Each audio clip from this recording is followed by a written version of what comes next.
আসসালামু আলাইকুম। সোহাগ PCM academy থেকে আজকে আমরা পদার্থবিজ্ঞানের একটি সৃজনশীল প্রশ্ন সমাধান করব, যেটা হচ্ছে আমাদের এসএসসি পদার্থবিজ্ঞানের কাজ ক্ষমতা শক্তির একটি সিকিউ। এটা হচ্ছে চট্টগ্রাম বোর্ড 2023 সালে আসছিল। আমরা হচ্ছে এই প্রশ্নটির সমাধান করব। অবশ্য আমরা একটা জিনিস দেখবো যে প্রথমেই আমাদের বলছে 500 গ্রাম ভরের একটি বস্তুকে 9.8 মিটার পার সেকেন্ড বেগে খাড়া উপরের দিকে নিক্ষেপ করা হলো। কোন নির্দিষ্ট একটা ভরের বস্তু যদি আমরা উপরের দিকে নিক্ষেপ করি এবং সেটার আদি বেগ 9.8 মিটার পার সেকেন্ড, বলছে বস্তুটির সর্বোচ্চ কত উচ্চতায় উঠবে। তো আমরা হচ্ছে এখন সর্বোচ্চ উচ্চতা বের করব এবং এটার জন্য আমরা গতি অধ্যায়ের একটা সূত্র জানি, যেটা হচ্ছে ভি স্কয়ার সমান ইউ স্কয়ার মাইনাস 2gh। কেন মাইনাস? তার কারণ হচ্ছে বলের বিরুদ্ধে কাজ হচ্ছে, এই কারণে মাইনাস। তো আমরা আগে গ সমাধান করি, তারপর ঘ সমাধান করব।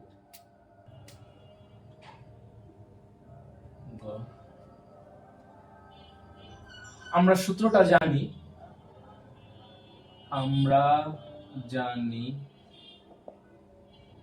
ভি স্কয়ার সমান u square minus 2gh। H max দিলাম কারণ আমাদের এই উচ্চতাটাই বের করতে হবে এবং আমাদের যা যা ডেটা দেওয়া আছে আমরা সেটা একটু তুলি।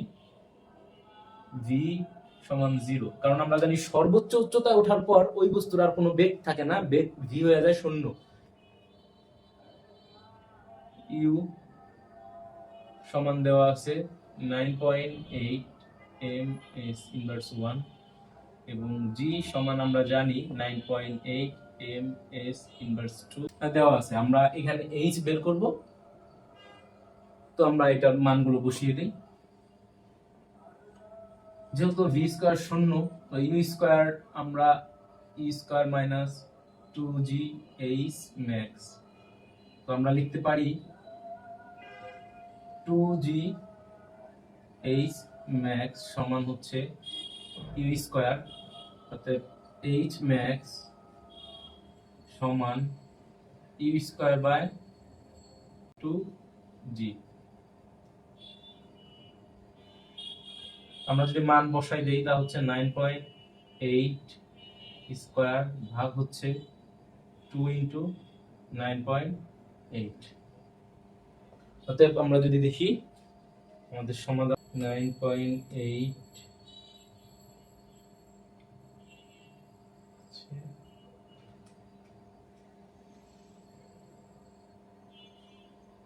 4.9 মিটার, 4.9 মিটার।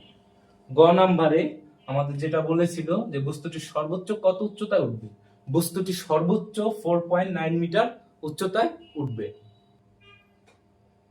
4.9 মিটার।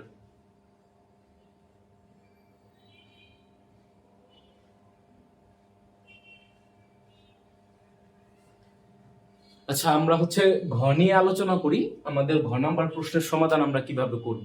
ঘ নাম্বার প্রশ্নের ক্ষেত্রে বলা আছে যে 500 গ্রাম ভরের একটি বস্তুকে 9.8 মিটার পার সেকেন্ড বেগে খাড়া উপরের দিকে নিক্ষেপ করা হলো। তো আমরা যদি বলি যে এইখানে হচ্ছে বস্তুটি ছিল, এই বস্তুটাকে খাড়া উপরের দিকে নিক্ষেপ করা হয়েছে 500 গ্রাম ভরের বা 0.5 কেজি, আমরা এটাকে 0.5 কেজি বলতে পারি। তো এইটার যদি উপর দিকে নিক্ষেপ করা হয়, কোন অবস্থায় যে ভূমি থেকে 1/7 হবে বিভব শক্তি এবং গতিশক্তি। তো আমরা এই শর্তের ক্ষেত্রে একটা জিনিস অবশ্যই লক্ষ্য রাখবো যে কার সাথে র আছে, বিভব শক্তি গতিশক্তি, তার মানে এই গতিশক্তির সাথে 1/7 হবে। আচ্ছা, আমরা এটার সমাধান শুরু করি। তো এইখানে আরেকটা কথা আছে যে বিভব শক্তি এবং গতিশক্তি যদি আমরা ভূমি থেকে নিক্ষেপ করা হয়, সেক্ষেত্রে নির্দিষ্ট একটা জায়গা যদি আমরা মনে করি যে এই জায়গায় হচ্ছে বিভব শক্তি গতিশক্তির 1/7, তো সেই ক্ষেত্রে এইটাই হবে তার, এই উচ্চতা হবে হচ্ছে তার বিভব শক্তি। এটাকে যদি আমরা এক্স ধরি, এটা হবে বিভব শক্তির উচ্চতা। তো আমরা এটার সমাধান করি। প্রথমত আমাদের জানতে হবে যে এই উচ্চতায় বেগ কত, বস্তুটির বেগ কত, কারণ আমরা যখন গতিশক্তি নির্ণয় করব তখন অবশ্যই আমাদের বেগের প্রয়োজন হবে। তো আমরা আগে বেগটাই নির্ণয় করি। আমরা জানি ভি স্কয়ার সমান u square minus 2 g x. কেন আমরা এক্স উচ্চতায় দিলাম? কারণ আমরা এখনো জানি না যে এটা কতটুকু উচ্চতা, এই কারণে আমরা ধরে নিছি যে এক্স উচ্চতায়, এবং আমরা জানি, তো সেই ক্ষেত্রে আমরা যদি মানগুলো বসাই, ইউ স্কয়ারের মান আমরা জানি 9.8 স্কয়ার মাইনাস 2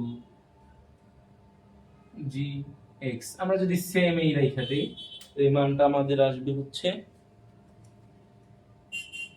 9.8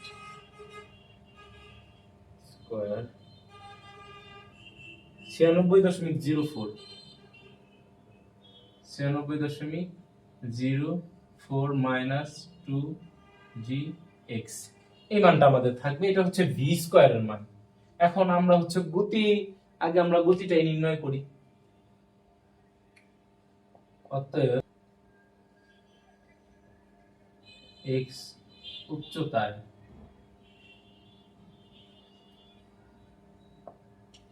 গতিশক্তি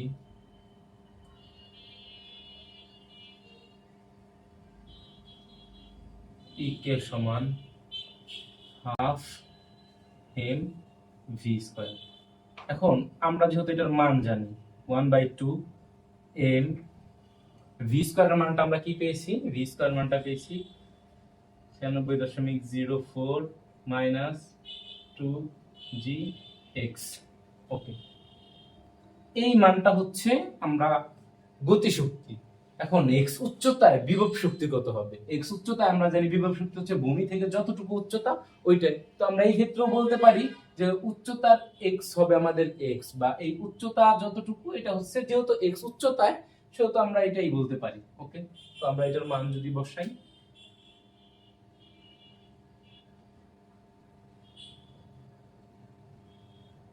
এক্স উচ্চতায় বিভব শক্তি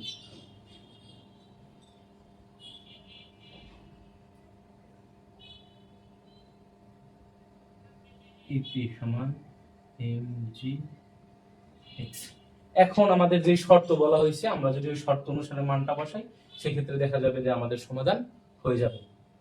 এখন তাহলে আমরা মানগুলো একটু বসিয়ে দিই। এখানে আমাদের জায়গা হবে না।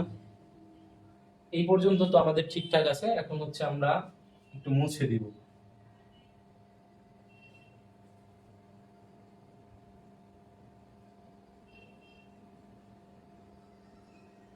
যেহেতু আমরা এই মানটা পেয়ে গেছি, ভি স্কয়ার মান।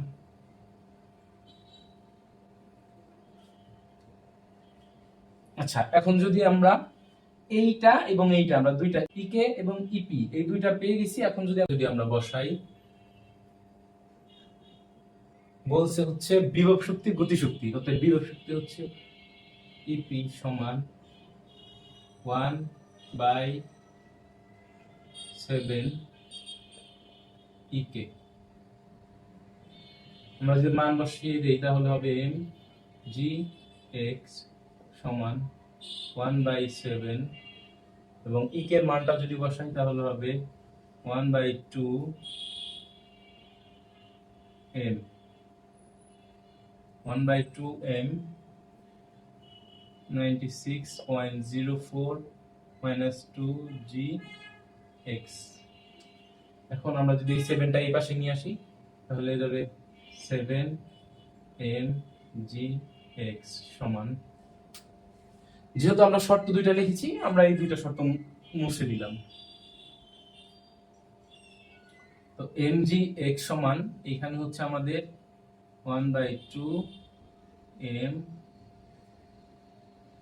96.04 মাইনাস 2 জি এক্স। এখন আমরা হচ্ছে এম এম কেটে দিতে পারি, তাহলে হবে 7 জি এক্স সমান, এখানে একটা 1/2 থাকবে, তো আমরা যদি এটা করে ফেলি তাহলে হয়ে যাবে হচ্ছে 96.04 বা 2 মাইনাস 2 জি এক্স বা 2 কাটা, এবং হচ্ছে 2 48.02। তো 7gx সমান 48.02 মাইনাস gx। তো আমরা যদি এই পাশে নিয়ে আসি তাহলে হবে 7gx প্লাস gx সমান 48.08, অতএব 8gx সমান 48.02। আমরা এখন এইখানে লিখব, একটু দিয়ে দেই।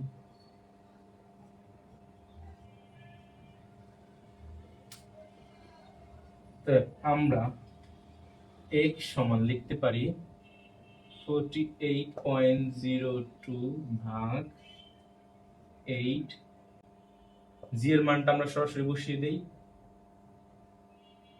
9.8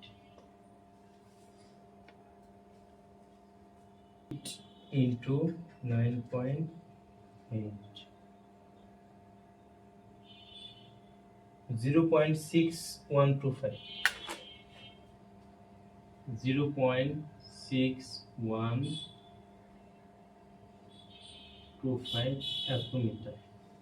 অতএব আমরা কিন্তু x এর যে মান সেটা পেয়ে গেলাম, যে ভূমি থেকে 0.6125 মিটার উচ্চতায় বিভব শক্তি গতিশক্তির 1/7 হবে। তো এটাই ছিল আমাদের সমাধান। এই অঙ্কটায় সাধারণত শিক্ষার্থীরা যে ভুলটা করে সেটা হচ্ছে বিভব শক্তি এবং গতিশক্তির এইচ নির্ণয়ের ক্ষেত্রে।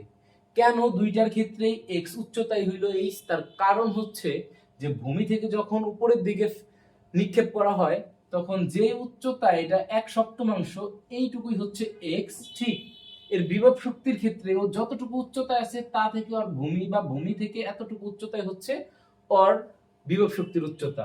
তো আমরা এটার মান বের করলাম, এটাই হচ্ছে আমাদের সমাধান। আমরা সামনে আরো অনেকগুলো সিকিউ সলভ করব, তো তোমরা বেশি বেশি করে শেয়ার করে দিবে। আজকে এই পর্যন্তই, আল্লাহ হাফেজ।